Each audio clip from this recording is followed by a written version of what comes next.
Who are you going to call if your tiny son drowns in a concrete ditch because city workers failed to properly maintain the fence that kept little children from getting in harm's way?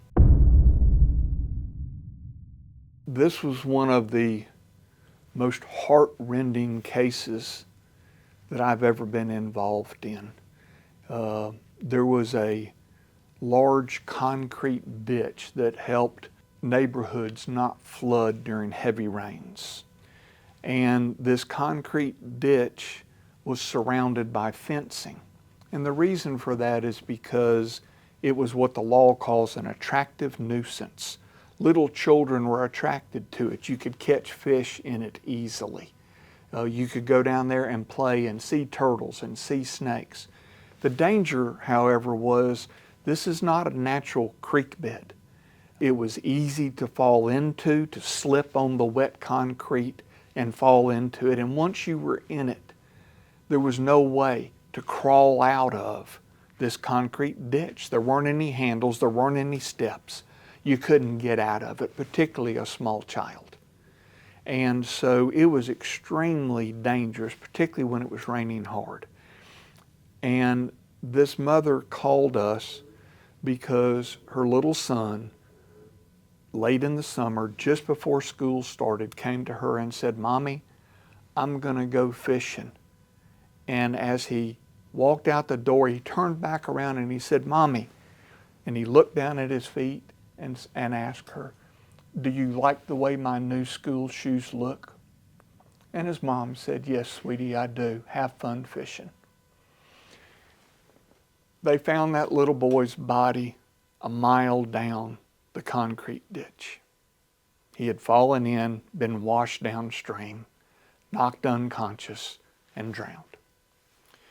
We tried the case. The mother testified and told the jury that she was able to identify her little son's body because of the new tennis shoes that he was wearing with the colorful shoelaces. There was not a dry eye in the courtroom. The judge was crying. He had to spin his chair around backwards to hide from the jury the fact that he was crying. The court reporter was typing as fast as she could to take down all the testimony, and she was wiping away tears between typing. One of the ladies in the jury box reached into her purse and pulled out one of those little packages of Kleenex, took one out and began to pass them down. And the other jurors were taking Kleenex to dry away their tears. And it was obvious that everyone in the courtroom was tremendously affected by what had happened. The importance of this case, though, is how lawyers like us can use the law to bring about safety changes. Here's the problem. Jurors can only find a defendant liable and award money damages. Jurors cannot order safety changes.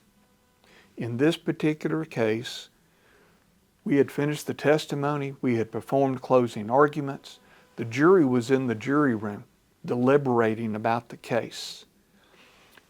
When the defendant's lawyers came to us and said, "We want to get this case settled," and they were willing to pay a sufficient amount of money, but more importantly, extremely important, they said, "We are willing to institute safety changes." And so they agreed to repair all the holes in the fences.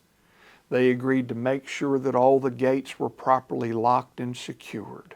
And they agreed to take every necessary step, including sending flyers out throughout the surrounding neighborhoods, warning families and the children about how dangerous these ditches were. And so the parents were willing to accept that settlement because they knew money was never bringing their child back. What they had always wanted, and through settlement, what they were able to accomplish was that these new safety procedures were instituted and they knew that another child's life would be saved.